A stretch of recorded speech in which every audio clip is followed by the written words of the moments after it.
ဘိတ်တူလေးရဲ့ဘိတ်တန်လေးနဲ့ဗီဒီယိုလေးဖန်တီးပေးပါဦးနဲ့ ဘိတ်တန်ကဗီဒီယိုဖန်တီးပေးမယ်နော်သူညီမတို့ရပါတော့ဟိနေဒီဆိုင်ခွဲတွေကုတ်လို့ရကုတ်ဆိုင်ခွဲကုတ်လို့ကိုပြန်ပြီးတော့ခွဲလေးထောက်ဖြစ်ပါကြောင်းကျညာအားစေဒီမှာတော့ပစ္စည်းနဲ့ပြောပေးရမယ်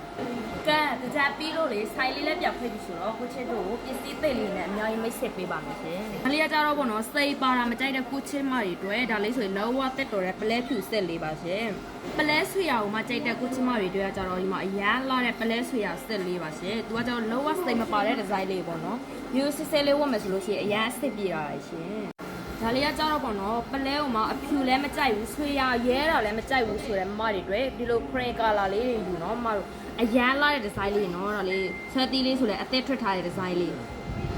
ဒါလေးကကြောက်ပေါ့နော်အရန်အောင်မှာရှားပါနေတဲ့ပလန်2ယောက်ဆက်လေးပါရှင်ဆွဲသီးလေးဆိုလဲအရန်လာရနော်မတို့ဆွဲသီးလေးဆိုလဲပလန်နဲ့လေး3ဘွဲကို3ပေးထားတယ်ပြီးတော့ငကတ်လေးဆိုလဲချစ်စရာလေးလက်စောက်လေးဆိုဒီလိုဂွေးရွာတော့ဒီလိုအသေးဒီဇိုင်းလေးနဲ့ပေါ့နော်ပြီးတော့အရန်ချစ်စရာကောင်းပါတယ်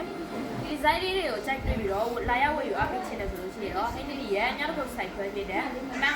989 Profita Land နဲ့ agent လက်တော့34တင်တော့ရပ်ခွဲညောက်ထုတ်ဆိုင်ခွဲလေးကိုလာရဝယ်ယူအပ်ပြီးဖိတ်ခေါ်လိုက်ပါရှင်